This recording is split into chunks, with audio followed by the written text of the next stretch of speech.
We are live. Welcome back to another episode of Star Trek DS9 Retro Reviews. It's Phil here, and I'm with Pete. What's up, Peter? You there? Oh, there we go. Hello, hello, hello. There he is.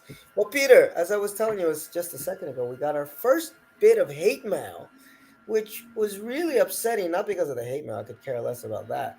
But I was really hoping it'd be like a Star Trek fan because you know how they're nitpickers. Well, you're part of the Star Wars fandom, so you know damn well how these folks can be if you forget to mention the tiniest little thing. But it Yeah. wasn't. It was some random dude named David Hall, and he says, I don't understand. What is the fascination about Star Trek? And nobody is watching. Don't you guys have any expats to talk about life in Brazil? Move on, guys. Nobody is watching. It's for you and Pete to talk about it yourselves while hang out together and getting drunk or something, not for the public. And there you go. So I told him, sorry to have to force this on you. It must be real difficult to not just look away, and click play on our videos. I promise that I will try harder never to force anything like this on you again, David. yeah. In the meantime, long live the Well, Emperor.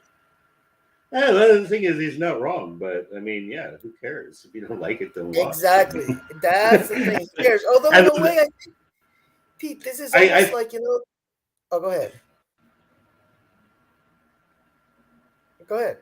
no, I mean, I think maybe like he might be like lurking on your channel and not subscribing, so maybe looking for more of that other content. Like, what the fuck are they doing this? It's like, it's just for us, man. It's fun. If you want to listen, listen. If you don't, it's like it's my theory of Bob Dylan. Bob Dylan doesn't give a fuck if you like his music or not. He makes it for himself. I'm with you on that, and and in a way, it's like I felt like this is like when you're in kindergarten and you pull a little girl's pigtails that you like, because it seemed like it's like a backhanded compliment in a way, or like because I think he really wants us to get back to the Brazil Expat Journal, which we will. I promise. I'm just lining up some guests, but Hmm. the yeah, so it seems like he really wants to listen to the Brazil Expat Journal. It'll be back, David Hall. It'll be back. In the meantime, yeah, Pete and I love to do this. I love to do this, guys, because I love to talk about sci-fi movies in general, but sci-fi especially. We did 11 fucking seasons plus two movies of the X-Files. So, you know, it's just kind of something we enjoy doing. And it's my way of getting to hang out with Pete once a week because we both are really busy. So we can't always see each other during a week. And guess what? Some people do listen, even if it's one person listening. And usually we'll, if we get a good night, we'll get like 50 views on one of these things, but we average out to about 20 or so. But you know what? It's cool. If I think, like this video here, we got 2 likes on it, which is kind of cool. And for me, those we're talking to these people too, whoever they are, even if it's just one person out there listening, that means a lot because we come on here and BS for an hour and sometimes more about something that we both enjoy. And there could be just 3 or 4 other people listening to it. And if they enjoy it, we love it. So I don't take anything away. It's not about the view counts, it's not about anything. It's about just coming here, talking, and having a good time. And it reminds me, Peter, something I heard Tina Turner say, of all people, a long time ago in a little documentary about her. Is she said, I don't care if I'm playing to a stadium or to a club with like 50 people in it, I'm going to give the same damn show, you know, because she loves what she Hmm. does.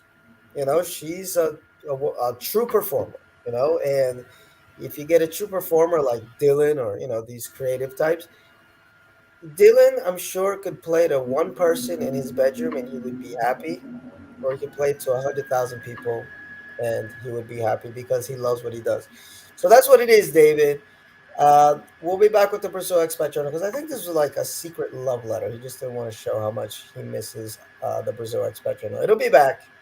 In the meantime, it's Star Trek, guys. It's Star Trek Deep Space Nine. We're on season three, and things are heating Yeah. up. And one thing to point out too, this is a largely forgotten show too. Like even Super Star Trek fans, like if you weren't around when this originally aired, then it's kind of flown under the radar for a lot of people. It's like, oh yeah, For that show sure. that wasn't on the Starship. For sure. It's gotten sort of a new life due to streaming because it works best Hmm. binged. So I'm in a couple Star Trek Deep Space Nine groups on Facebook, and they're kind of active, but it still is the black sheep of the Star Trek family. I Hmm. think even more than Star Trek Discovery. It's just that weird Star Trek show that's not on a spaceship, that deals with way too much politics, way too much religion. Um, it's a bit too woke because, oh my God, there's a black person. I don't know, you know. Uh, it's all those things, and yet it. If you go in the Trek groups and ask people what their favorite Star Trek shows are, because there's always these polls, right? What's your favorite Star Wars movie, your favorite Predator movie, whatever. Deep Space Nine, I'm surprised it usually ranks behind TOS and TNG. You know, people are usually will usually put Star Trek Deep Space Nine right behind it, and a lot of folks put it first. I always do it like this because the original series is my favorite, and I always say that TOS is my favorite, but Deep Space Nine is the best written one by far. Like you know, the other shows can't even hold a candle to how well written this show is. But it's swimming around out there, and there's talk. Actually, I meant to mention this last week, Peter, because just like I would sometimes get some X Files news when we do our X Files podcast, there's Deep Space Nine news. And what is it? That the producers of New Trek have been talking, you know, a lot of murmurs of bringing back Deep Space Nine in some capacity, whether it's the characters, you know, one or two of the characters. Because so far, you know, Voyager has gotten love because, you know, Seven of Nine is in Picard. Janeway is doing this kids show, Prodigy, which apparently people really like. It's a well done kids show, and they're talking about her, Kate Mulgrew, reprising her role as Captain Janeway. TNG, of course, is getting all the love with Picard. So the one show that hasn't had anybody back yet is Deep Space Nine. Where are those characters? So Yeah. there has been talk of that. And the boy who plays Sherrock Lofton, I think is his name, he has a weekly podcast too, which is kind of cool, where he reviews Deep Space Nine episodes. Look at that. Um, and he, Yes, yes, yes. So we can yes, compete with that. yeah, we can't compete with that. And even that show doesn't get that many views. Sometimes they get it's 1,000, 2,000 views. So yeah, it's an old show. But the interesting thing is that him and Avery Brooks were very close. You know, he considers Avery Brooks like a second father, and Avery Brooks really took him under his wing as a son. And I think that just bleeds onto the screen. They have such great chemistry together. And he still talks to Avery a lot, he says. And he says that Avery is 100% behind reprising his role as Captain Cisco if the script is right. You know, because Avery, as Trek fans know, is kind of a wild character. He's kind of a little bit of an Yeah. oddball, and he quit the business. And there's actually a cool article I read a couple years ago. Actually, Craig, our friend Craig, shared it about why Avery left the business. And it had a lot to do with what he felt was a lot of racism, a lot of limiting parts, et cetera, et cetera. So he just, you know, That decided to was kind focus of a on his music. clickbait article, though. I read that, and it really contradicted a lot of other industry stuff, which just Hmm. basically said that, like, man, I was happy doing jazz. I got a fucking master's degree. I have a position in university. I don't need to be working these like 12-hour fucking days being away from my family. That was basically Yeah, the story that but he's he told a lot of people. No, he's told that, but he's also mentioned how, especially after Deep Space Nine, it was difficult for him to get other work. Like he does a lot of theater and stuff like that, and he just slowly, yeah, he probably does have other interests, but a guy as talented as he is, and he's shown that a lot of what's the word, not diversity, but he's I forgot the word. Versatility, Versatility, that's the word I'm looking for. A lot of versatility. versatility Yeah. as an actor, even before Deep Space Nine. Doors kind of shut, you know, and Not really, not really. If you look at his immediate post nine Deep Space filmography, he had a few pretty big roles. He was in 15 Minutes, which was actually a pretty huge movie at the time. But yeah, it seemed like he just didn't want to put in the work. Like why put in those hours when I got a fucking master's degree that enables me to teach at a top university? I can play music. I mean, I seriously don't buy racism as being the role because if that's it, then I mean, what are all these other black actors in Hollywood doing? mm-hmm. I mean, he's better than a lot of them. I mean, he's better than like Martin Lawrence for fuck's sake, and that guy gets tons of work. No, yeah, I guess. I would have to reread it, but I got a sense that he did. There was some There stuff were no there that. direct quotes in that article. It was like a vulture article. It was just like uh, it was all like third hand speculation. There was never like Brooks was What did quoted Chirac as say saying about this. him? I don't. Yeah, I'll look it up because I had remembered from him and Chirac. Um, look, I think this is it right here. Look at this, Pete. Before we get into it, we're getting into it in a different way, but it's cool. But I think Chirac made a few comments about that.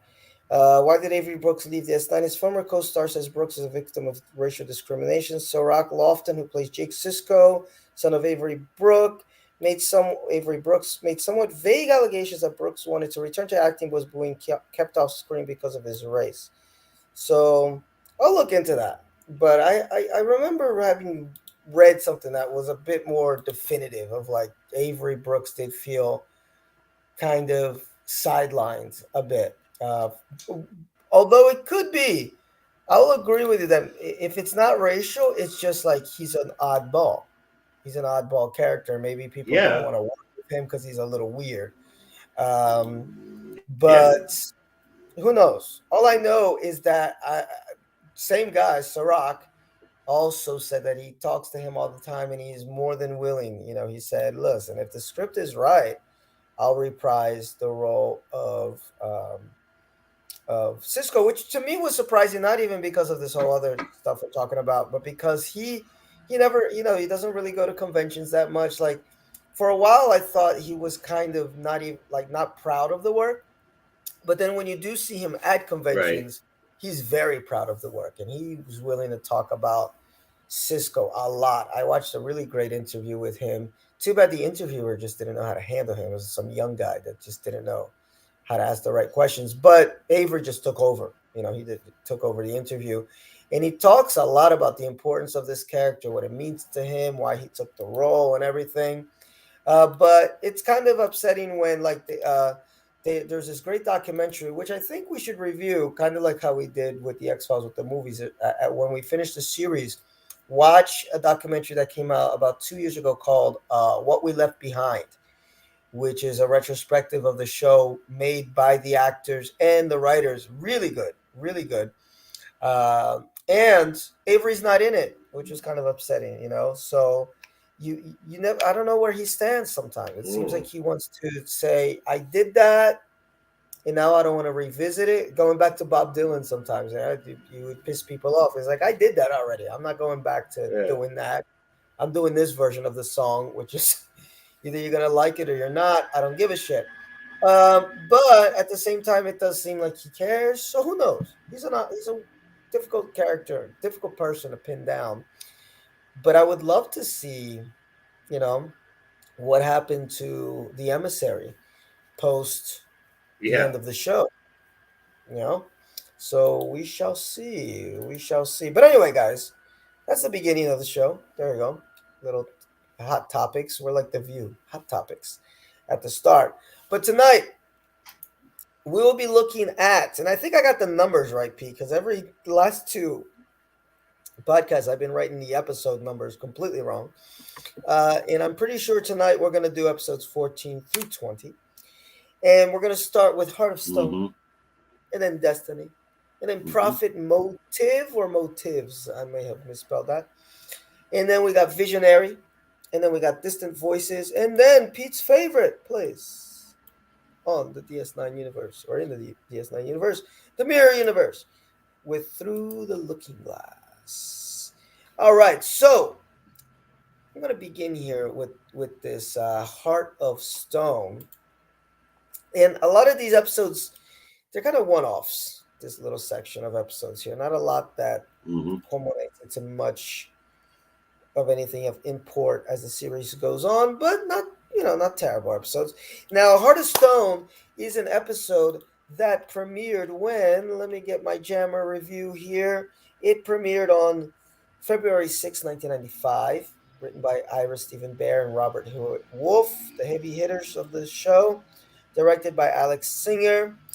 We got a little quote here. No changeling has ever harmed another. And then Odo says, there's always a first time. Now, what happens is that Kira and our friend Odo are out. They're going to see. Wait up. Let me go back to my notes. They're coming back from Prophet's Landing, and Odo is pissed because he was not consulted for a dinner invitation. So we get these little bit more confirmation that Odo is just smitten by Kira. He's in love, and as they're having these chit chatting Well, conversations. I think he is also feeling marginalized too.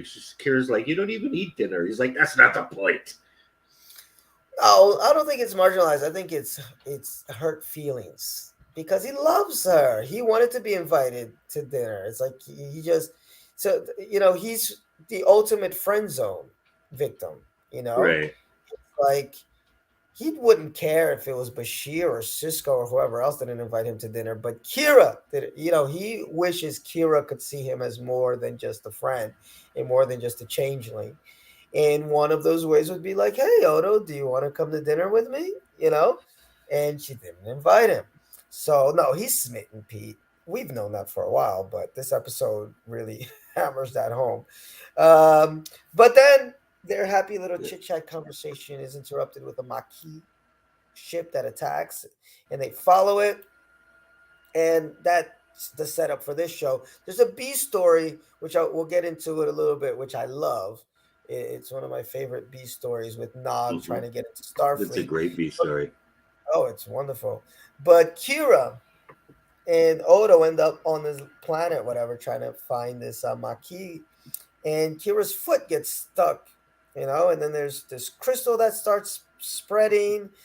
And I'm like, this is pretty contrived. It's kind of stupid, but I was invested. And that leaves us with what?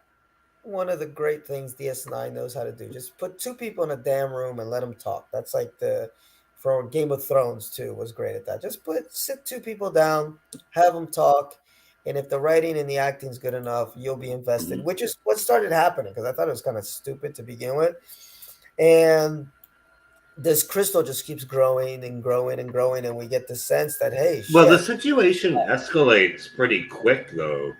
yes, it keeps going, and you're like, it left me feeling. I mean, I know Kira's gonna survive, but it's one of those episodes where it's like, wait, how is she gonna get out of this? Because nothing. It's one of those things where nothing they can do How? is gonna help. Yeah. They can't get back to the ship. The thing keeps growing and growing. Eventually, she's gonna Yeah, get Odo's swallowed up. trying all this shit. Like he's putting the big brain of his to use. Mhm. And actually, not only is it not helping, it's actually making things worse. It's accelerating Yeah, it. exactly. So what does Odo do then? He tries to talk Kira through this, and make her feel a little bit better. There's a lot of nice quotes in here. Odo, you humanoids have a hard time giving up the things you love, no matter how much they may hurt you. Uh, which, Right. I imagine he's talking about Vedic Burrell that had just passed away. We get backstory on Odo. We find out that his name means nothing, literally means nothing. And my favorite part, Pete, His was when name Odo. literally means nothing. Exactly. No, Yeah. my favorite part though, Pete, is when he's trying to cheer Kira up by telling her a super depressing story. It's like the most depressing story that just ends with him saying yes, and then that's how I got my name. And it's like, good lord, dude! But it's like the most Odo thing that he could ever do. It's like you're about to die. You're gonna get consumed by a Yeah. crystal. But let me tell you a story to cheer you up about how my name means nothing, and then yes, and I feel completely marginalized by everybody and everything. Oh, great story, man. Yeah.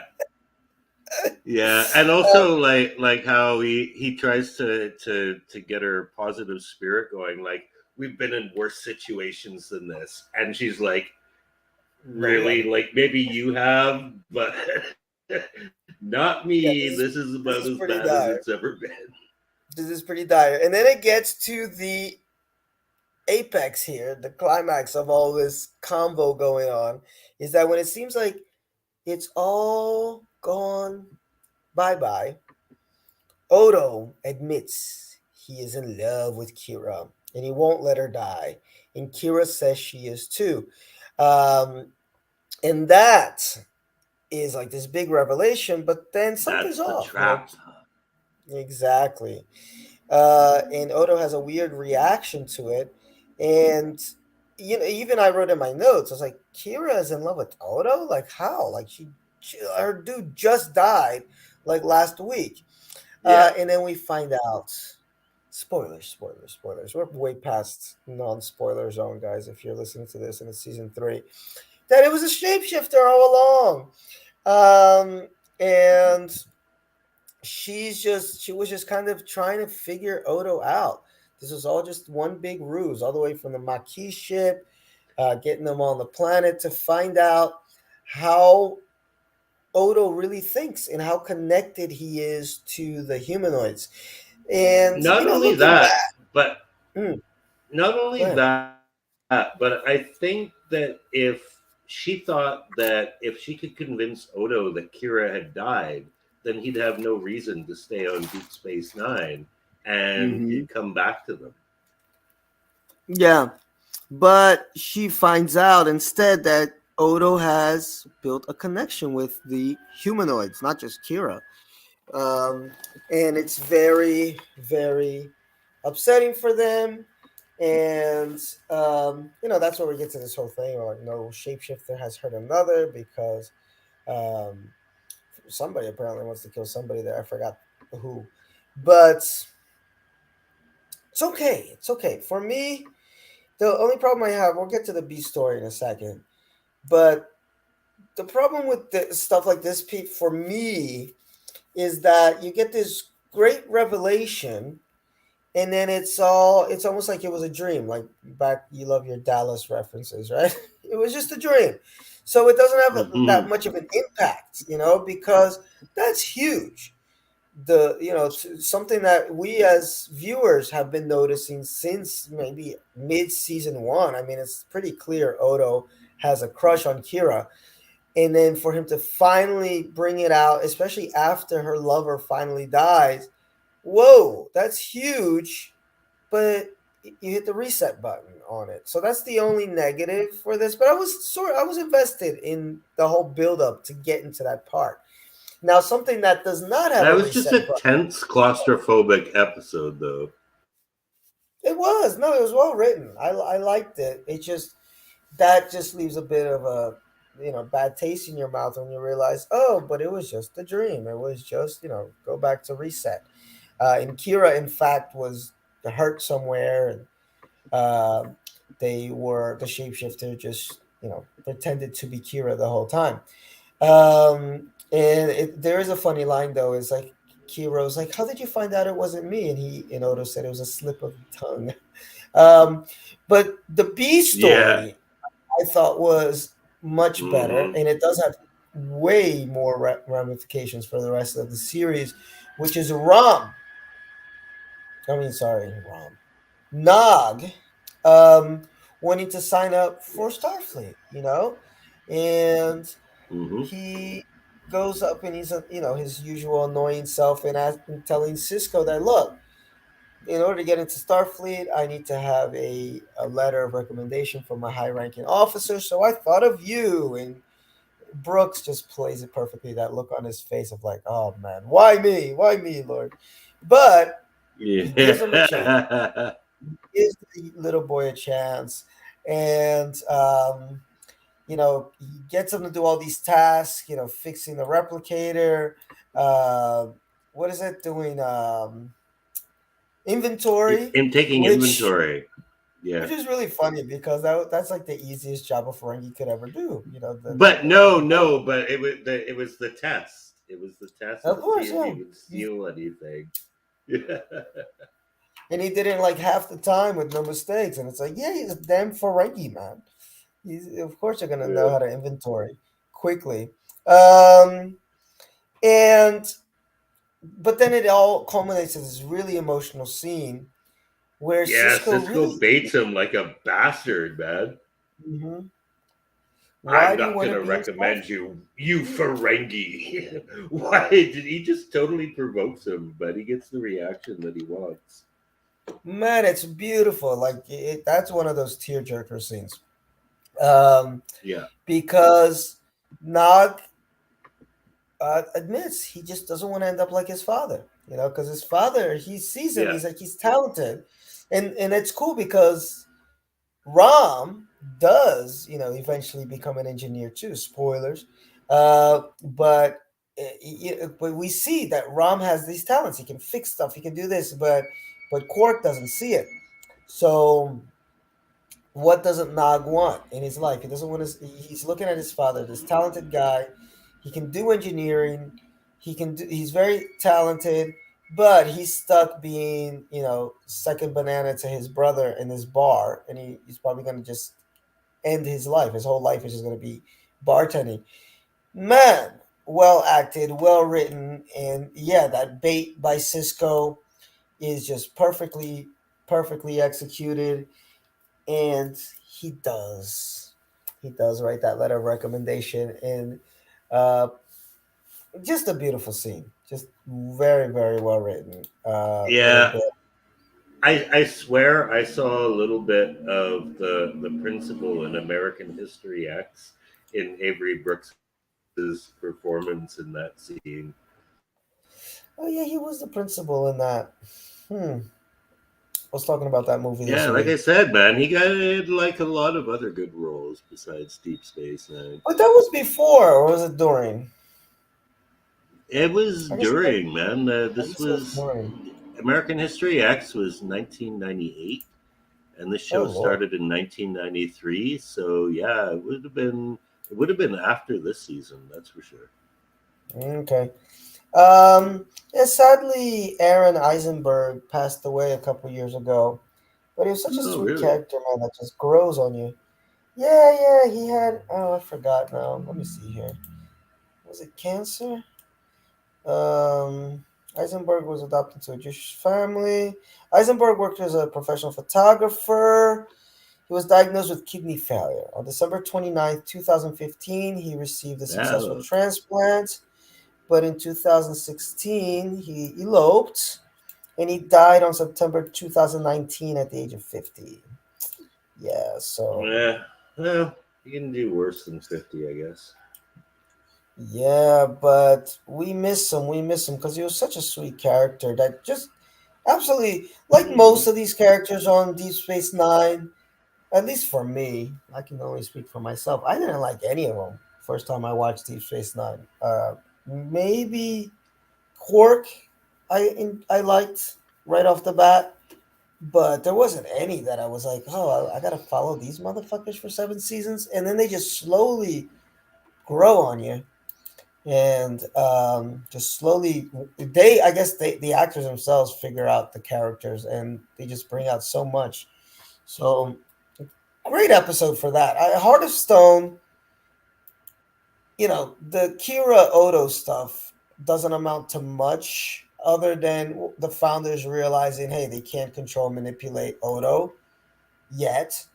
But if you want to know why Nog is in a Starfleet uniform, some episodes later, well, you got to watch this episode to find out.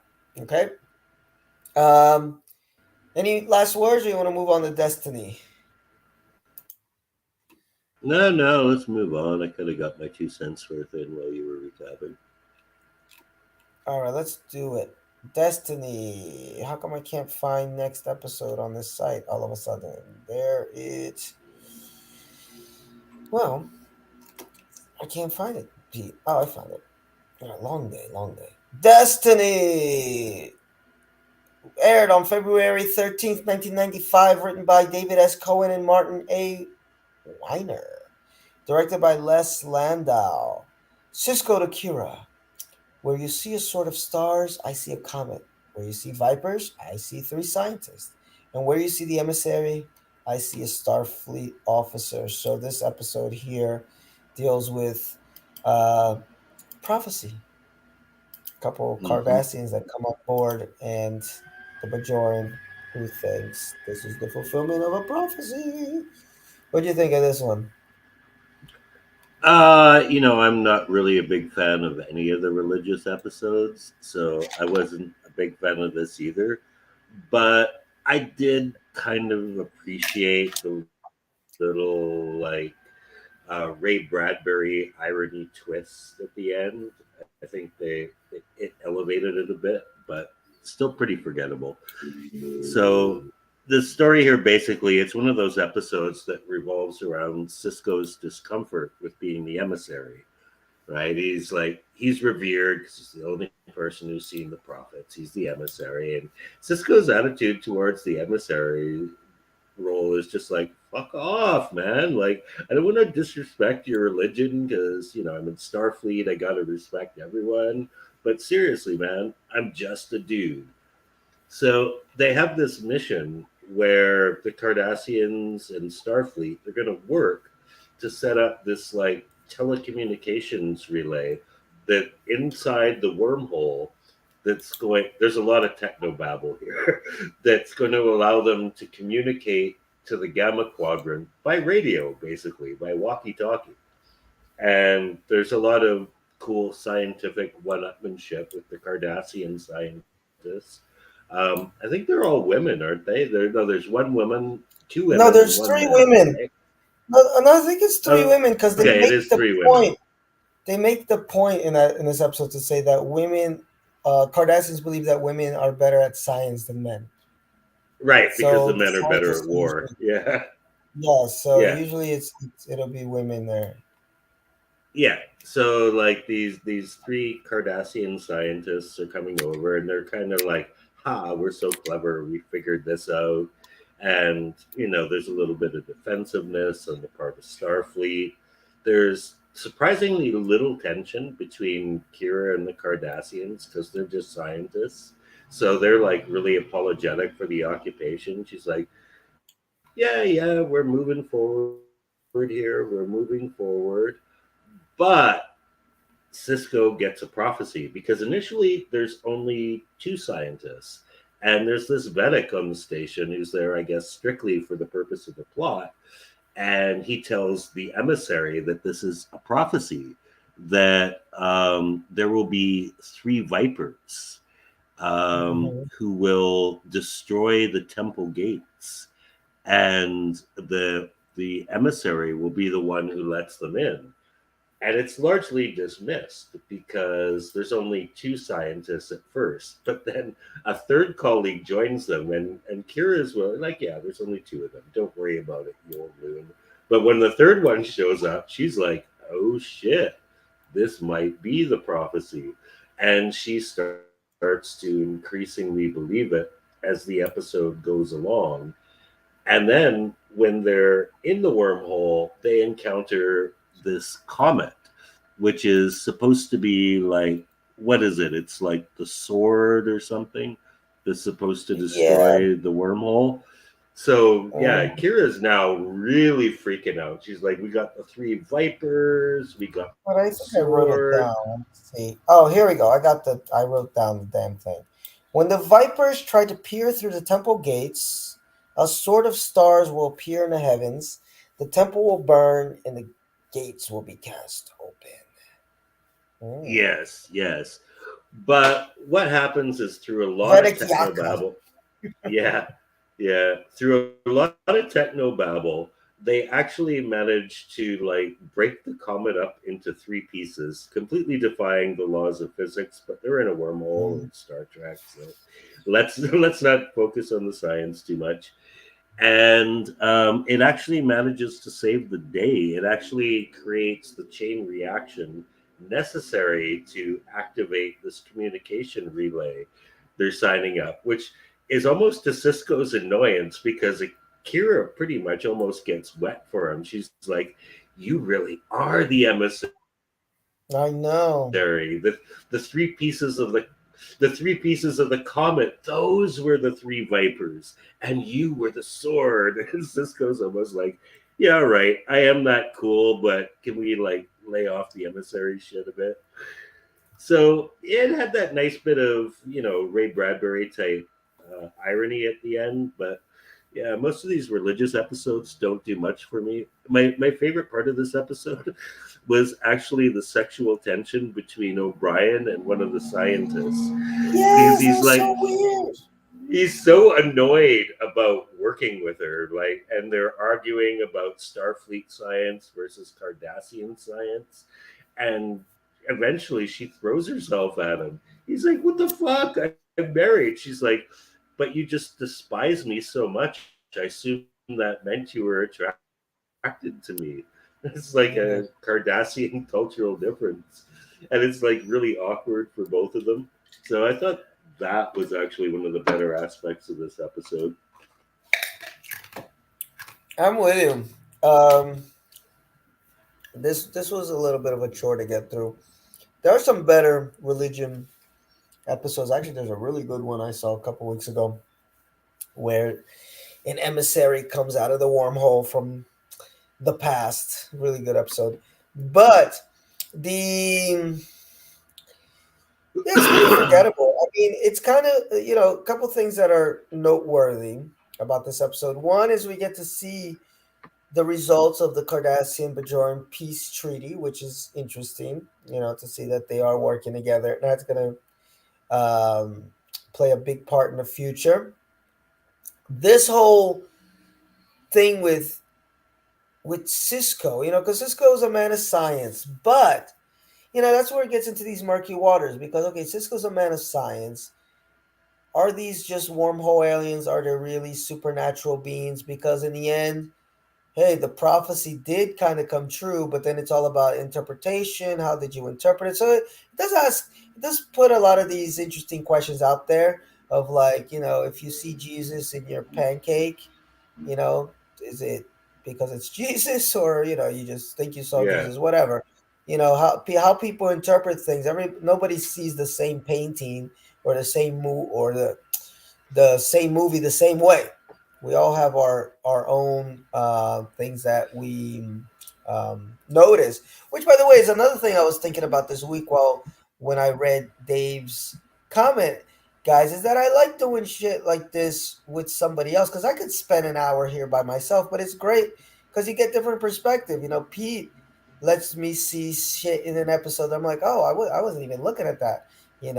Maybe and I'm sure there's some things that I stand out to me that Pete's like, oh shit, I didn't even think about that. So it's always good also when you have communication, broadens your viewpoints, broadens your scope a little bit, and see things in a different light. So I think this episode does play a little bit on those themes, but it's just kind of forgettable in the end because I mean, whatever, I think one thing, Pete, that is important is it Cisco being a man. creates the communication relay. Yeah, that's very important. but also on a character level of Cisco kind of just having to accept the fact that some of this woo woo kind of weird stuff, he's not going to be able to explain, but he's just going to have to accept it. It is what the fuck it is, Yeah, you know? He's kind of going through a Scully transition, where you see enough weird stuff where you're like, all right, I'm still a scientist.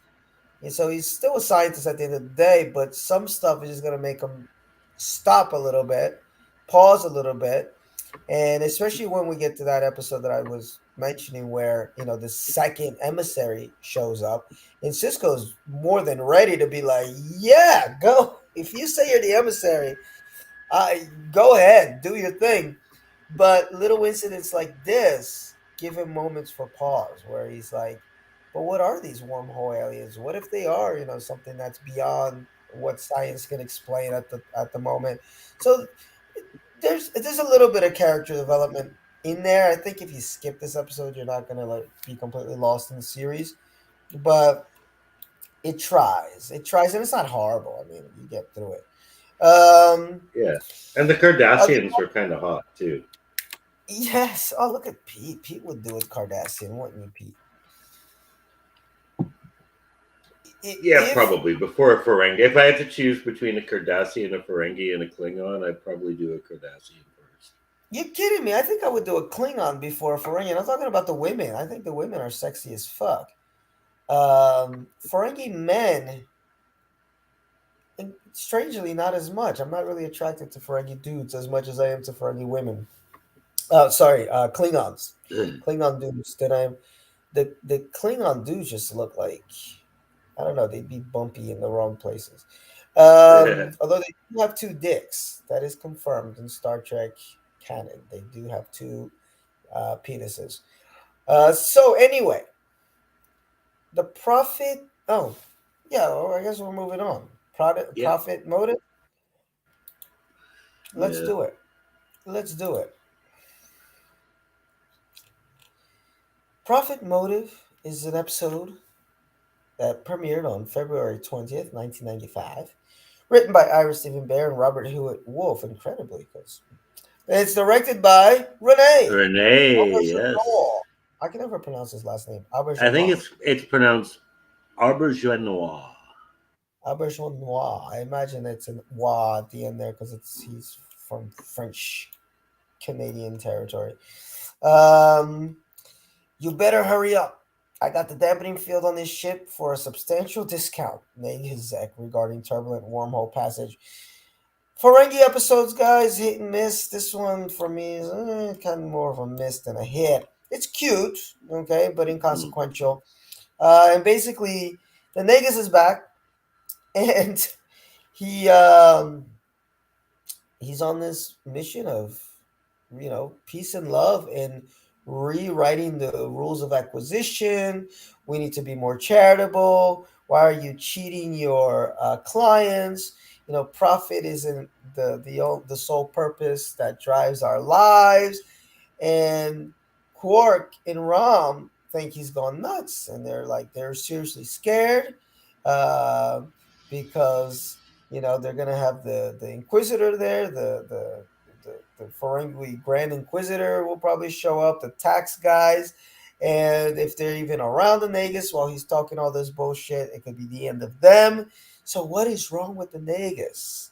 What is wrong with the Nagus? So it's pretty funny, I mean, Zach is a great character, so he always gets a laugh out of me at least once or twice in an episode. Who plays Zach again? I always forget his name. Wallace Wallace Shawn. Shawn. Wallace Yes, Shawn. Yeah. yes. Yes, yes. Best known for My Dinner with Andre, The Princess Bride, and Toy Story. Can you believe I had never seen The Princess Bride? I need to watch this movie. I know Oh, people I love it. cannot, man. No, it's a Yeah, classic. yes. So I know Andre the Giant's in it.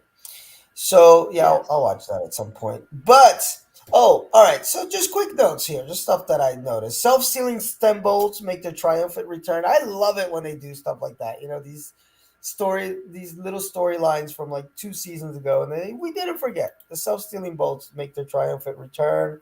Bashir is nominated for a prize he really doesn't want, and that's like such a it's like a waste of a B plot. I didn't Mm. care. I like my Mayhardu. I guess is that how he says his name? The Nagus' servant. He's pretty funny in there. He doesn't speak. He's one of these non-speaking characters, but he's got so much character, and he's totally lost. He's like, I don't know what's wrong with him. He's been like this for a while. Quark and Rom scene looking at the book, the new rules of acquisition. Uh, Yes, yes. Funny as hell. That's old timey type comedy. Really, really good stuff. Quark looks inside the orb. So then we find out what is happening is that Quark, no, the Nagus had gone through the wormhole and he had a run in with the prophets. And they kind of looked Yeah. at this guy and said, look, let's just switch him up. So they have the power, apparently, the aliens, of completely changing somebody's personality, which is what they do. And Well, they so, devolved him. They devolved him to an yes, earlier stage of Ferengi evolution. yes, when they weren't so much of assholes. Although May Hardu does speak when he's in there as one of the prophets, because they do always show up as people that you know. Um, and so the plan is, hey, let's get the niggas back into the wormhole, talking to the aliens. And Quark manages to get the prophets so pissed off that they're like, you know what? We don't want to see any more Ferengi. Because what does he do? Yeah, I think he threatens to show up all the time and like just be annoying. And you're like, you know what? Even yeah, we, yeah. Yeah, no, actually, what he does is he says that if he's changed too, then like the Ferengi are going to get curious. They're like, oh, the Negus went in here and he came back all weird. Quark went in there, he yes, got all weird. He's like, you're going to have Ferengis coming here all the time. And they're like, yes, oh, fuck. All right, you win. yes, yes. So poor, even the poor wormhole aliens are like, we don't want to deal with these guys. Yeah. Um, but it's like whatever, the Beast story was nothing. He's not Bashir's nominated for an award. He doesn't want to get, and he Yeah. doesn't get it. He Okay, great. pretends he doesn't care and then he doesn't get it. And it turns out he totally cares. Yeah. Oh, so yeah, that's how I felt about this episode. It's like, mm, just a Ferengi episode, not the best, but cute little concept. It's one of those Yeah. definite like Star Trek wearing its anti-capitalism card on its sleeve type episodes. And other than that, everything goes back to normal. Reset button again. Yeah. Yeah. Yeah. I fell asleep watching this twice, actually. Like, I fell asleep watching it and I was like, okay, like, I fell asleep watching it when they were going over the new rules of acquisition. And Rom was like, no, this has to be some devious plan on the part of the Nagus. And Quark's like, that would be a brilliant plan, except I don't see how it works. And I fell asleep. And then I was like, okay, I this looked promising, and I went back and watched it again.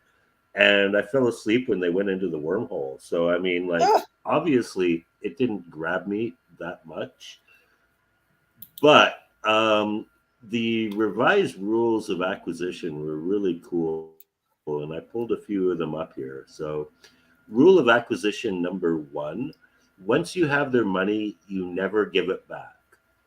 Revised rule: if they want their money back, give it to them.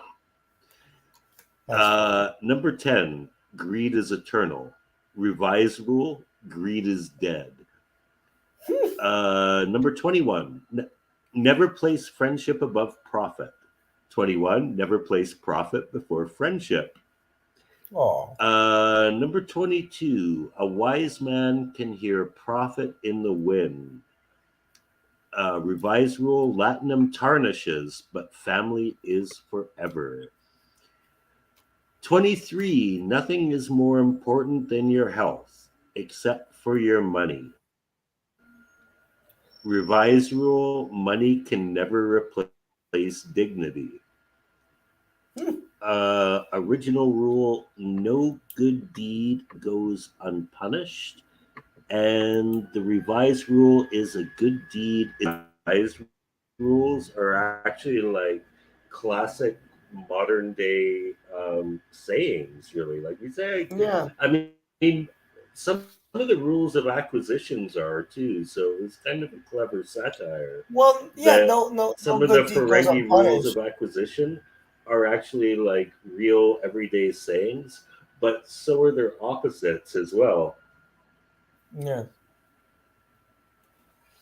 Yeah. I No, mean, so is I like love that a good scene. deed is That its was the own reward. best. You know, both of those statements are common things.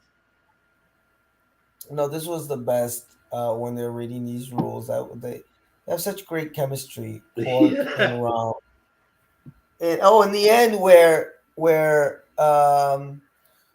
it somebody? Was it Quark that embezzled they money embezzle from? from him. No, Yes, no, Rom did. Rom did because the Negus yes. set up a foundation, a charitable Mhm. foundation, and he put Quark in charge of it. And Rom's on the board somehow, and then they wipe away all memory and all history of it. And Rom's like, brother, I took a tidy score out of that. And Quark gives him the And thumbs Quark's up. He's proud like, of all his right, brother. at least we got something of this. Yeah. Oh boy, that's funny. Yeah, it's a cute episode. It's cute. That goes into the cute category, but absolutely inconsequential.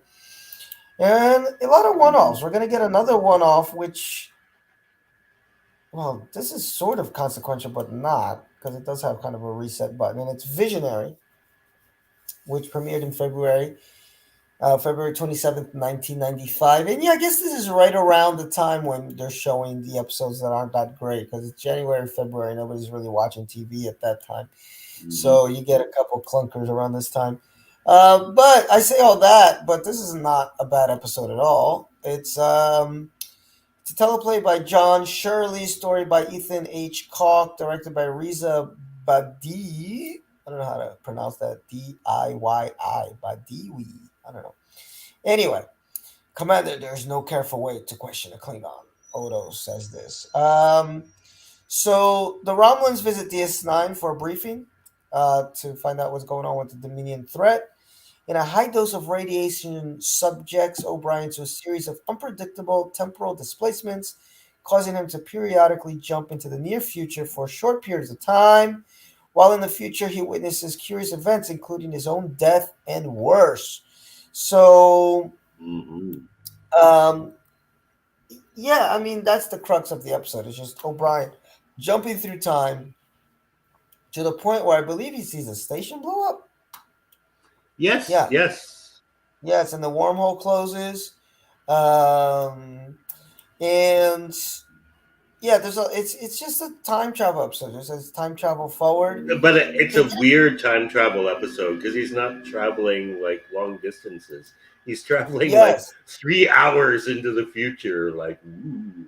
But it turns out to have huge ramifications, not just for himself, but also for the station.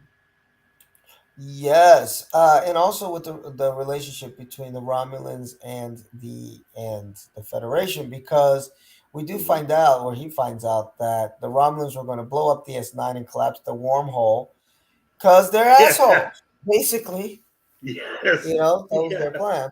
And they're sneaky assholes too. They're Oh, not for like sure. full on like warrior assholes like the Klingons. It's like, no, we're gonna be sneaky about it. Well, that's part of their characters. The Romulans have changed a lot throughout the history of Star Trek.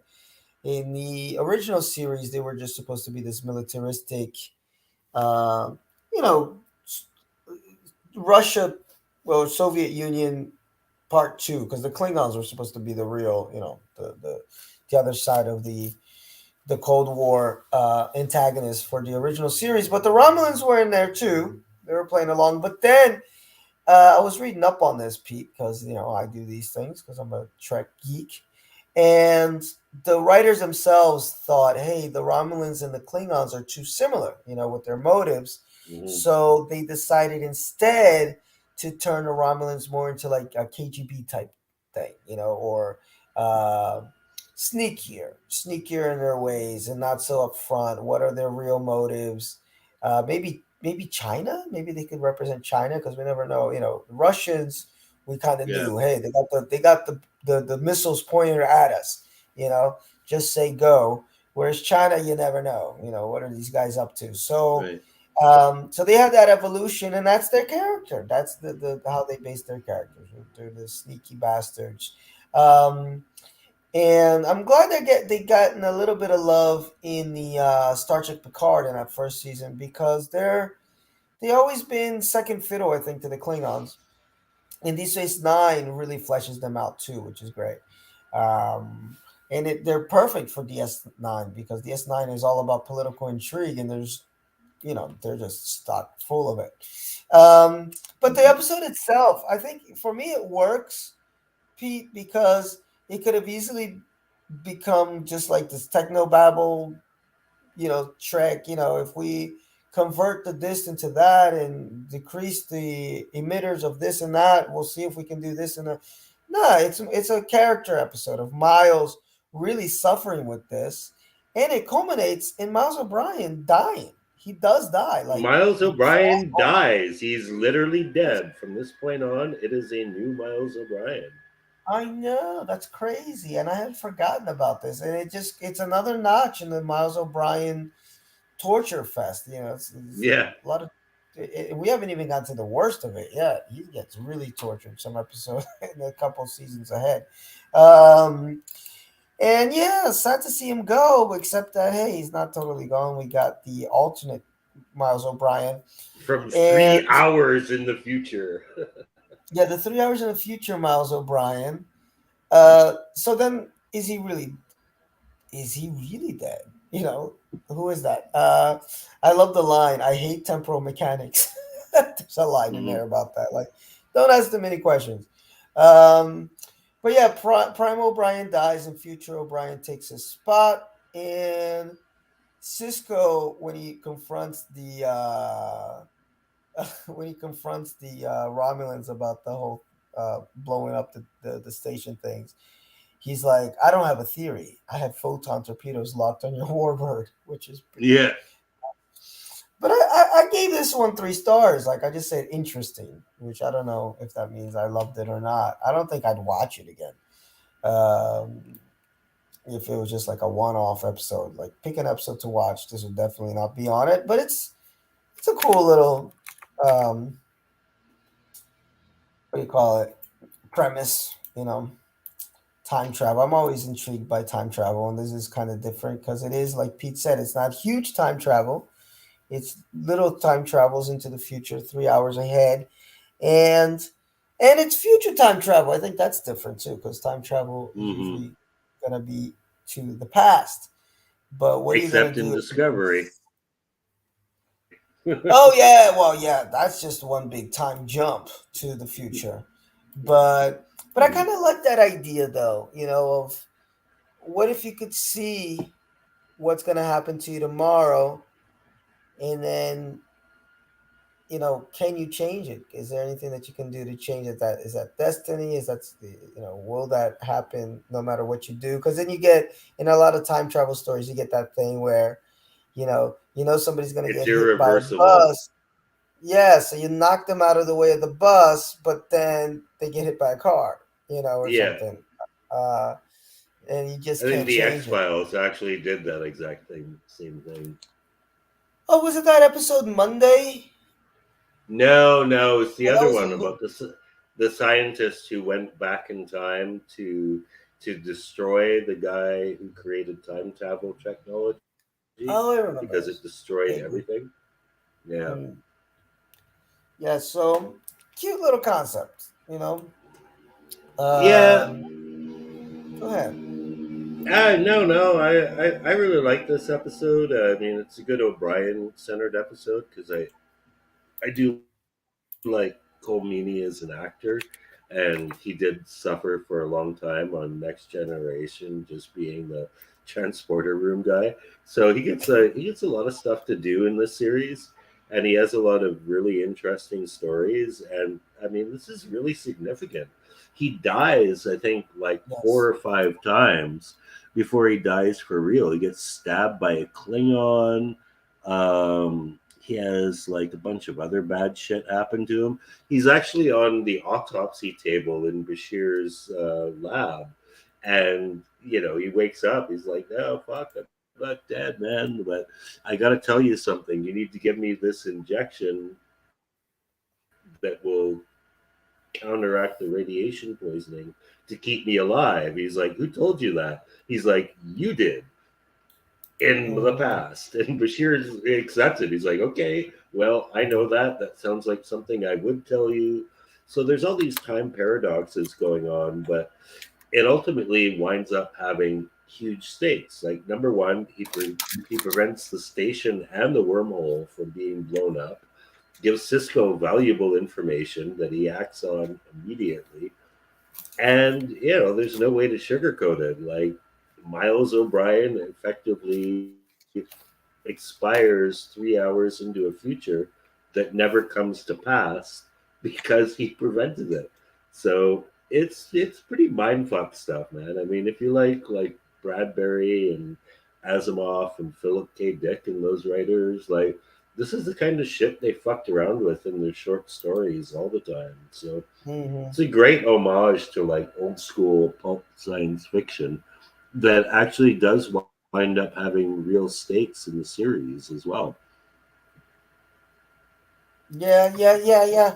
Because we do get to, um, we start to introduce the Romulan element a little bit stronger, and they become very, very important as the series progresses. Yeah, Because well, we're their politics are so relevant because I mean, like they kind of feel like Starfleet owes them shit because they gave them Mhm. like all their cloaking technology and shit, but they don't like what they're doing with it. So when the whole thing with the Dominion and the Klingons, so like, I mean, I'm on season 4 now, and it's you need a scorecard. It's like, okay, you got the Cardassians, and there's a civil war there, and you got good Cardassians, bad Cardassians. You got the Maquis. The Klingons hate the Cardassians. The Romulans hate everyone. The Dominion hates everyone, and Starfleet wants peace, but not at any cost. It's like, my God, it's I difficult to know keep up with by season 4. it gets way complicated, but it's wonderful. Uh, and then when we start to get into all the alliances, who's going to align with whom? Once the Dominion do cross over, oof, because we do get the full blown war, which is awesome about this show, guys. Uh, you got to keep with it. You got to keep with it because these, and I say that not to downplay any of these early season episodes. There's a lot of good stuff here. I mean, it's just I'm always talking about the on a relative scale. Yeah, you can't compare it to what goes on in season 4, 5, 6, 7. But yeah, you need these to set all that up.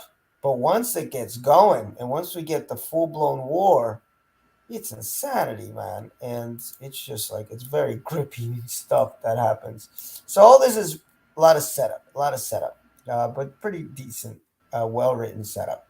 Um, let's go to episode 18, and it's called Distant Voices. And I don't think I remember anything about this episode. Let me refresh my Yeah, memory. Distant Voices premiered on what is it? Four? I guess it would be July, January, February, March, April 10th, 1995. April 10th. What? Did they take like some time off? I guess because Visionary was on February 27th. That's a well, jump. Speaking of time jumps, uh, mid-season break, I guess. I guess yeah, because they do sometimes take those little spring breaks there. Um, So it's a teleplay by Aaron Stephen Bear and Robert Hewitt Wolf again. Story by Joe Minosky, directed by Alexander Singer. Kira to Bashir. I've had enough of this. I'm not some figment of your imagination. Um, what more could you expect from Joe Minosky? Help me out, Pete, because I can't remember shit. Let me look at my notes here. Garrick Basic, gives yeah. Be They Gifts, an Enigma model. Yeah, basically it's Oh, Bashir living in inside his brain. This I he remember has this. like, yeah, he has some kind of accident. What is it? Oh yeah, he an alien attacks Bashir with an electrical weapon. Yes. It knocks him Pete, out. Pete, look at this before you go on. I think I know why I don't remember. Look at my notes here. Oh my God, this episode is boring. Yeah, okay, okay, So that's probably why I don't remember any of this. But go ahead. I'm okay. sorry. Yeah, so basically, like, first of all, there's a setup to the theme with like Bashir is turning 30 and he confesses to Garrick that he's starting to feel old, and Garrick's like, oh, in Kardashian culture, it's the beginning of your life, you should embrace it, blah, blah, blah. And I don't know, he finds like an alien trying to steal shit, and he zaps him with an energy weapon, and it puts Bashir in a coma. So that's what this whole episode is. It's basically Yeah, it's all in Bashir his in a head. coma. Yeah, but in the meantime, this alien's running amok on the ship, causing problems. So the stakes are that Bashir not only has to get out of his coma to save his life, but he's got to stop this and it's not subtle at all. It's like super in your face. Is that in his coma, Bashir is getting older and he's aging rapidly. So this Mhm. is Bashir basically confronting being 30 as being old, which is really kind of a pathetic plot device when you think about it. Yeah. Um, the reason the episode is called Distant Voices is because, like a lot of coma patients claim to be able to do, he can hear people talking around him. He can know that there is a world out there, but he can't reach it. And so he kind of has to solve this like coma puzzle that the alien has set for him to get out of his coma and stop everything. It's a weird story, especially like the way the other characters interact with him, because eventually he realizes what's going on, and being a doctor, he's like, "Wait a minute. If I'm in a coma, then none of you people are actually real.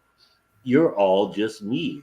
So he starts relating to them as himself, including the fact that the alien who zapped him is in his dream, and that is also a manifestation of himself. And that's what gives him the strength to beat him. And he wakes up and they catch the alien, and that's it. But this is basically all just about Bashir having a midlife crisis in a coma at the age of 30. That's really what it boils down to. Yeah, which is probably why I didn't like it. This is like, yeah, they had nothing for Bashir to do for 2 episodes because the other one, well, it was about him not wanting to get some prize and then he wanted. It's like I don't give a shit about this. Um, yeah, my notes are not very flattering for this one. At first I thought it was a horror episode, but then it's all in his head, and right away I'm like, I hate episodes like this. I've It spoken is about. kind of a horror episode, though, but it's a horror episode in like a Jacob's Ladder kind of way, where like, Oh, I saw you comment there on the Jacob's Ladder thing. This movie makes yeah, no fucking sense. yeah, Yeah, Um, it's on his head, and I hate episodes like this. I don't want to repeat myself because I've already spoken at length about how I hate episodes that take place in people's heads. Whenever X Files had one of those, I'm like, oh God, please, because there's no real stakes if it's all in your head, you know. Well, Um, no, that's not true. There could be. Like, for example, The Sopranos had like a series of episodes like that. oh well, That come on, yes, that's exception and a half. Those are Yeah, classic. because like the stakes Dream were season. like, is he gonna live? Is he gonna die? And if he's gonna die, is like this is him like looking back at everything. So I mean, if it's done right, episodes in somebody's head can be incredibly profound. But if it's just like an episode of the week, then no. Exactly, and that's why they call that the dream season. And I rewatched The Sopranos. Well, it was kind of like a rewatch slash first time watch because I didn't have HBO. So when it was on first run, I would just catch it when I could. So maybe 6, 7 years ago, I did a rewatch. And I remember folks didn't like that season when it came out. And I'm watching this. I'm like, this is fucking masterpiece theater here. This is amazing stuff. The Dream season. Because it's like what Pete said, it's a whole season's worth of this stuff that you're getting into the psychology. The show's already about the psychology of Tony Soprano, and then it goes next level. Then you get all your Twin Peaks influence that David chases, right? He was a big fan Yeah, of Twin Peaks, so you could see a lot of that. And I watched it after I watched Twin Peaks for the first time, so it was like it went hand in hand. I could see all the references. But if it's just a one off, like Pete said, for me it's just boring. I mean, yes, the stakes are that hey, Bashir could die, but you know he's not gonna die, and the ship could whatever they're gonna do. Not the ship, the station. The dude was gonna do whatever the fuck he's gonna do at the station, but they're gonna find a resolution. Um, the only interesting part would be how is he gonna get out of this, but I just didn't care. At some point, I'm like, I have zero yeah. interest in this story. Getting out of it wasn't the interesting thing. I thought it was more interesting from an acting perspective Hmm. because the characters were all acting a little different. It was basically like seeing the characters through Bashir's lens almost, Hmm. where like everything revolved around him. But it wasn't interesting enough. The only thing I really liked about this is at the end where Bashir and Garrick are back having lunch, and Bashir's relating his experiences, and Garrick kind of acts hurt that Bashir saw him as untrustworthy. And then the episode ends with him saying, "There's hope for you yet, Doctor." There's hope. Well, yeah, Garrett elevates anything he's in. Um, the old age makeup too. Wasn't terrible, but it's always silly when you It see was old X age. Files level. Yeah, it's always funny when you see it. You're like, they don't look anything. When they get older, they don't look anything like that. One nice little bit in there as far as character work is Bashir explaining how he purposely answered a question wrong on a medical exam. So you get a little bit of what do you call it? Yes. Oh, what is that? And that A little actually bit of is insight. referenced. Mm-hmm. Mm-hmm. Well, um, so that part's okay, but not really my favorite of the season. I think I gave it 1.5 stars. Yeah. God, very boring. And I did say that Bashir acts like Yoda when he gets old. He gets into the Yoda mode. But that's that episode, Distant Voices. And then we're gonna finish the night, guys. Taking a trip to Pete's favorite little corner of the universe, a mirror. Right? Or am I? No. Yep. There it is. Um, Starts out with Ferengian Morn having a little vol fight, and then Miles Mhm. kidnaps Cisco. So this really opens up the mirror episode. The mirror episode. Sorry, the mirror universe. Let me get the specs here. Uh, Air date January, March, April 17th, 1995. Man, Ira Stephen Bear and Robert Hewitt Wolf again. They just took over this little chunk of episodes here. Directed by Winrick Colby. I think you'll find that random and unprovoked executions will keep your workforce alert and motivated. Intended Kira. So this is a sequel to crossover.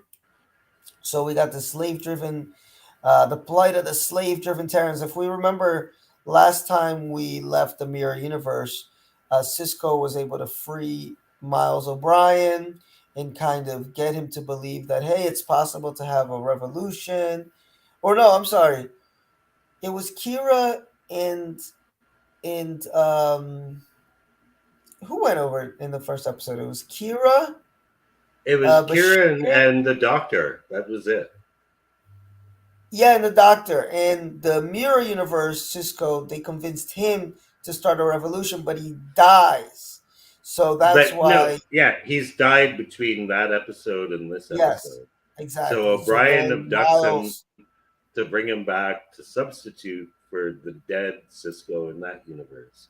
exactly. The rebellion needs Cisco to carry out a special mission and convince a human scientist who just happens to be Cisco's wife, Jennifer, who's still alive Yes. in that universe. And he's got to persuade her to join the alliance. Okay, so that's the plot. It's set in motion and it goes from there. I'm not going to go through every little bit of plot line here, but I dug this one. I think I like the first one a little bit better, but there's a few cool things that happen here. One, we get to see Tuvok from Star Trek Voyager. Tim Russ is in there, or if you watch Spaceballs, we ain't found shit. Okay, Mr. Tim Russ. Dax looks mega hot, and Cisco does not Mm-hmm. neglect himself some mere Dax pussy. Uh, No. that's what I was telling you, Pete. Because the first time we did a mirror episode, you're like, "But where's Dax? Where's that?" I'm like, trust me, she's in the next one. Mm. And Cisco does not deny himself. And Cisco is on mega ham mode, which is always great to see Cisco go ham. And he's just having the time of his life. Quark dies, so that's in the mirror universe, which is sad. And Cisco gets some Kira pussy too. Man, he's like, I'm off duty, Yeah, man. that's the thing. That's the thing. That's the thing about this episode. It's like he gets this miraculous opportunity to go back and like see his dead wife, who he's been mourning for like 4 years, and he smashes everyone but her. Man, it's like, all right, like it's an alternate reality. It doesn't matter. Like Dax, I'll take that shit. Kira, fuck yeah. Jennifer, well, I'll say my apologies, but I've been there, man. Like, I know what that's like. I know. And he's on fuck mode, which God bless him, man. It's the Cisco. He can do it. He can get away with it. And it's kind of interesting that he fucks Dax though, because it's like there's got to be something repressed in him. I'm sure he's got the hots for her. He just represses it because it's old man. It's his old friend. But I mean, Pete, come on. Would you deny yourself? It's fucking Dax. No, you got not only Oh, God, no. Dax, and you got Kira. Pete would probably find some way to like, let's make a peace treaty here and get Dax and Kira in the same room. That would be Pete's play in this episode. But Yeah. now Cisco, you're right. I didn't even think about that. Speaking of things we don't notice, yeah, he like fucked everybody but his wife. Oh man. Yeah, I So mean, he makes a really cool speech to her. But mhm, because apparently, like the real Cisco was a jerk, and she hated him, and yes. like, hey, I'm not like that. Hey, he could have. You could almost hear like the Shaft soul music playing when he was talking to her. It's like, who's the man? You know? But I guess the opportunity wasn't right, the moment wasn't there, whatever, or maybe he was just worn out from having his dick and like two of his senior crew members. He just had nothing left, man. Oh yeah. No, but stuff like this when it happens, you're just like, wouldn't you be weirded out when you came back from the mirror universe to your regular universe? Like, damn, I fucked that ass hard, man. I mean, it was the mirror universe version, but Yeah. for a show that relies so heavily on not having a reset button and having things that happen in one episode carry on to the next, Yeah. that was forgotten quick. The fact that Cisco, I wouldn't be able to look at the person I the same way again. He's like, I smashed you. I That, if I were Cisco, man, I'd buy like one of those like I don't know what are they called Eurail passes, right? You could just go back and like yeah, you could spend like 10 days in the mirror universe and just do what you want to do and come back and it's all good. It's all good. It's all good. And eventually, I mean, we don't have to get into all the little plot details here, but it all works out in the end. Mission complete. Jennifer does join the rebellion, right? If I'm not mistaken. Yep, yep, Kira does one of those old timey, I will hunt you to the end. Where she say, "This isn't over, Benjamin. I'll hunt you down. I swear it." And Cisco's like, "You're welcome to try." And then,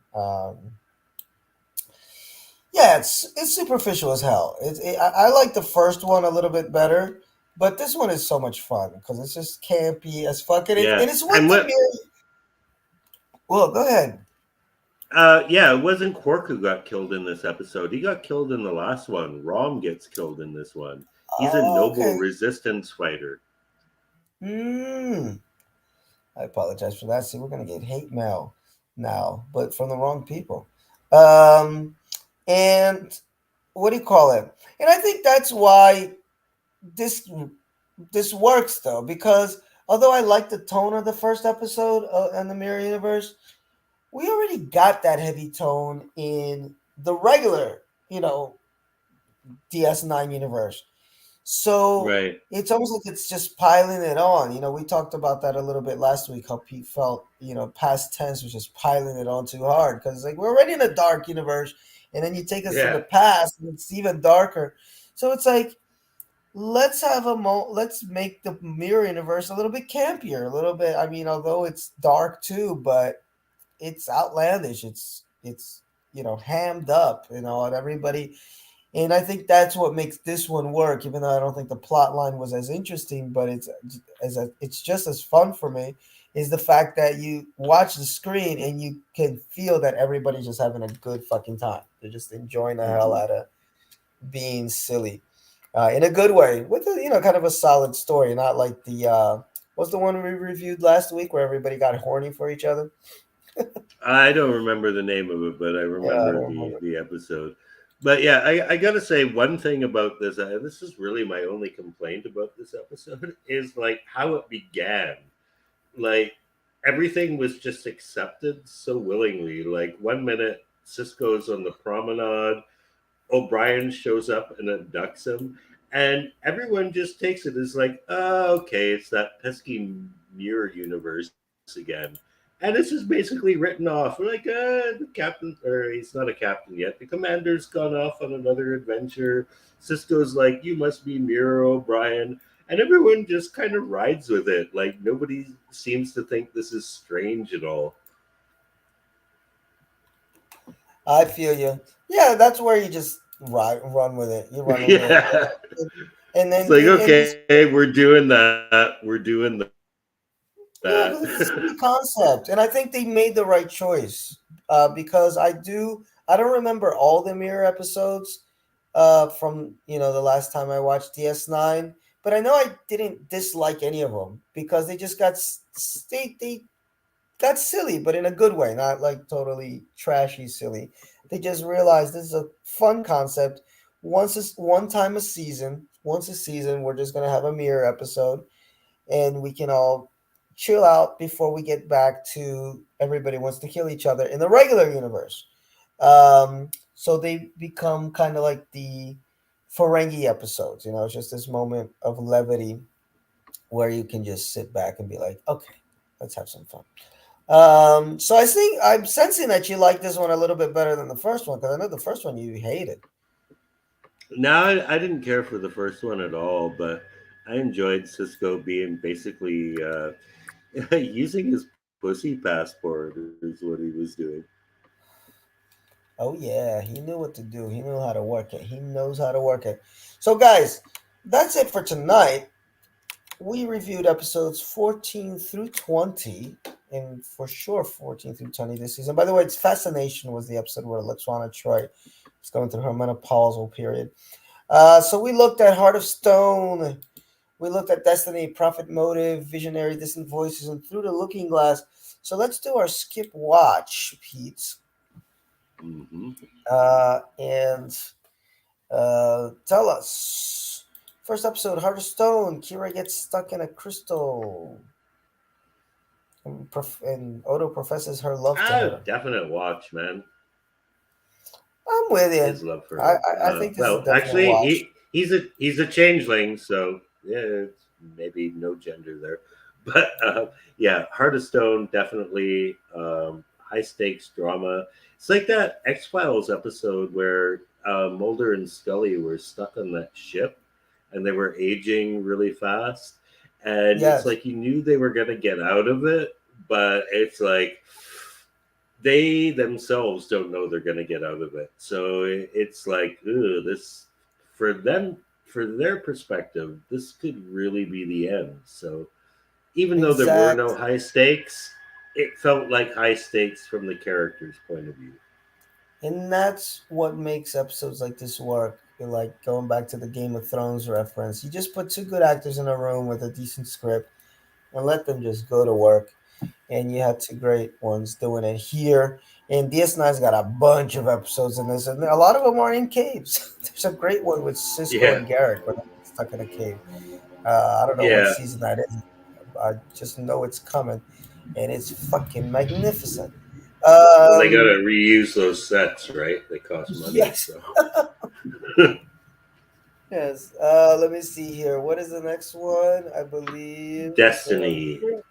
Destiny. This is the episode where the Bajorian prophecy of destruction is coming, and Cisco's like, "That's some bullshit." He's a man of Yeah, science. yeah, I definitely think you can skip this one. It's not terrible. I have to say, none of these episodes were terrible, but there were I'm definitely with you. some that you could live without, and this would be one of them. I'm with you. And definitely not any terrible episodes out of this. Well, no, I take that back because that. Speaking of aging, that Mm. Bashir episode was bunk. But I'm with you. It's skippable. It's skippable. I mean, I guess if you want to know why there's a communications related to the gamma quadrant, that's go back and watch this It's episode. true. It's true. Yeah, You'll find out why but it's the thing is, I never knew there wasn't. So exactly, exactly. So whatever. Profit motive. Quark discovers that Grand Nagus Zek has written a new virtuous and benevolent set of the rules of acquisition, which would put an end to traditional Ferengi ways of life. And Bashir yeah, is like just I said, man, I fell asleep watching this twice. Like it it was good enough that I actually went back and just watched the end so I would be aware of what happened for the podcast. But not for the podcast, I don't think I would have bothered. This is not a particularly engaging episode. yeah. No, it's like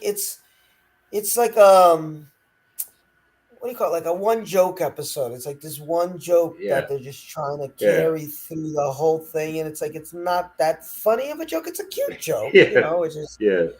let's just reverse everything. What if the Ferengi were benevolent?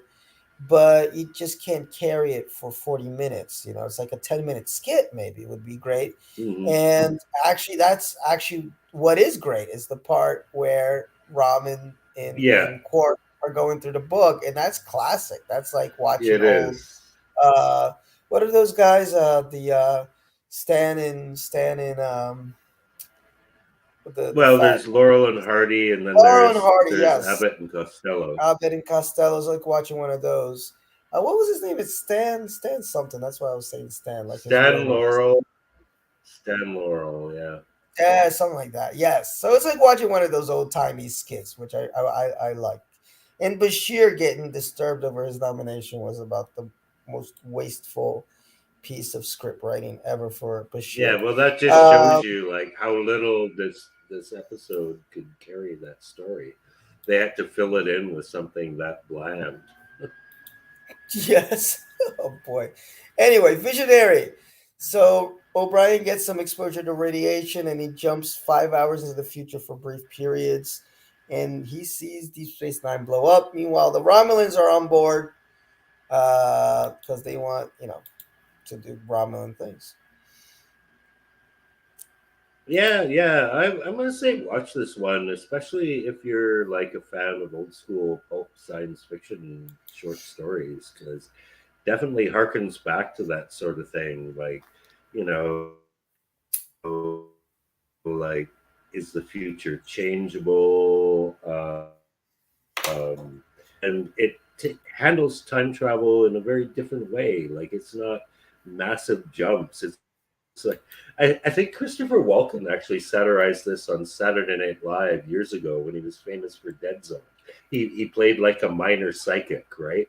So in the Dead Zone, like, he could touch somebody and he'd be like, "Oh my God, this guy is going to become president and he's going to start a nuclear war." And in the Saturday Night Live skit, he's like, "You're going to eat an ice cream later today and you're going to get a very bad headache. Don't eat that ice cream." And it's funny because it's Christopher Walken and he's so serious. But this is like that, but with higher stakes. Like, he's not Mm. jumping years into the future.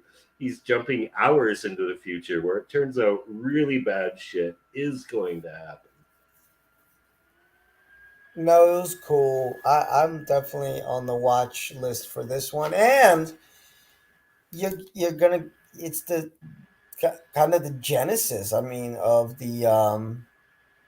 of seeing what the Romulans are willing to do to protect themselves. They will sabotage everything and Yeah. everybody in order to protect themselves. So that becomes very important, and actually, it leads to one of the greatest. But maybe on a lot of DS9 fans, their number one episode of Star Trek Deep Space Nine that has to do heavily with the Romulans and their sneaky ways. And what do we got here? Distant voice. Oh yeah, distant voices. Good lord, this is a big pass for me. Boring. This is Yeah. where Bashir gets old in his head because he's in a coma with some alien. Whatever. I don't care. Yeah, it's a pass. It winds up having no consequence to the series either.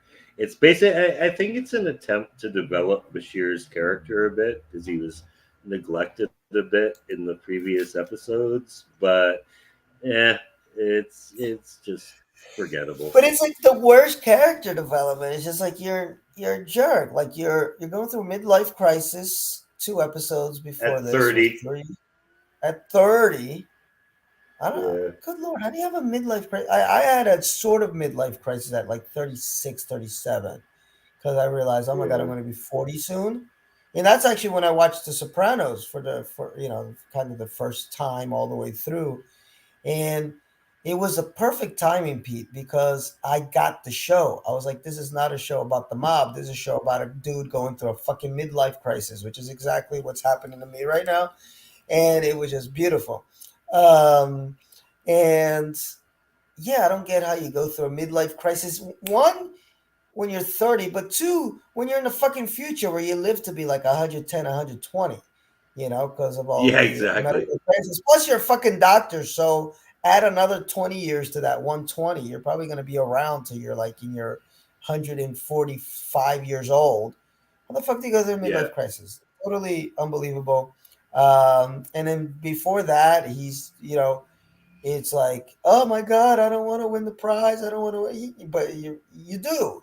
You're a fucking bitch, and um, yeah, it's early Bashir, man, and credit to the fucking show because by the time this show ended, I was like, this is the best Doctor Starfleet has ever had. He's fucking amazing. So credit to the writers for turning that ship around and just really knowing how to write for Bashir and just making him into an incredible fucking character. But he's not there yet. There's sprinkles of it, but he's not there yet. This is definitely the not there yet parts. Um, and then we got the last episode here, which is Through the Looking Glass, another trip to the mirror. I keep wanting to say the something else, but go ahead. It's the mirror universe. I keep wanting to say the Phantom Zone because I've been reading a lot of Superman comics lately. But it's the mirror. okay. Yeah, It's the yeah. Well, yeah. Surprisingly, I'm going to put this on a watch because I'm not a fan of the. I mean, the original series, Mirror Universe, is a classic, but in a campy way. Well, they're all classic in a campy way, but the first DS9 one like really didn't do it for me. I was like, oh god, not this again. But here they did something fun with it and just put Cisco on a pussy holiday. And there was a story in the background, but um, it basically played second fiddle to the fact that he has one last time to see Jennifer, and he does it, but you think it's gonna be all sentimental and shit, and I it's know. not, man. The dude is fucked out, man. He's got no more juice left. Yes, And she doesn't and want him anyway because she hates him. exactly, and that's the thing too, Pete. Because I remember when they hit that in the plot, it's like, and it's Jennifer, and I'm like, oh shit, this is gonna be some deep, like real sentimental, real like hardcore acting, like hard shit to watch, but in a good way, Yeah. you know. And instead, it's like I'm gonna fuck you, and then I'm gonna fuck you, and then and he just Cisco's just like I'm here, I'm game. Let's do it. Like at first, he's like I'm not sure about it, Yeah. and then he gets some of that Dax loving, and he just Yeah. goes all in. He's like, I'm not only will I be a resistance fighter, I Yeah. will fuck everybody. I will be, you know, No, he's like surprised. Shaft, man. Yes, He's I'm like surprised he Shaft. didn't fuck Tuvox. You know. Speaking of Yeah. which, I forgot to mention in one of these episodes here. I think it was the one with the prophets, the prophecy. There was a male alien who was going to be pregnant, which I thought was cool. There's DS9 being too woke for us in 1995. But I thought that was I didn't notice that for first time I watched it, but this time I was like, oh shit, it's a male that's having a baby. So there you go. Fuck Star Trek. It's too woke for me. Now we will not be back next week, Peter. I'm sorry. I have to stop watching this show now. Um, but yes, so I'm surprised Cisco didn't get some Tuvox action because Tuvox is a good looking. Oh, not Tuvox, Tuvok, Tim Russ. That would have been a nice scene right there between the two of them.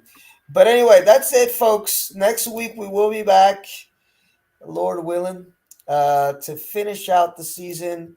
And it gets kind of hot towards the end of the season here. Things start heating up a little bit. And das is alles. That's all. All right. Have a good one. Until next time. And thanks, Dave, for watching. Cheers. Yes.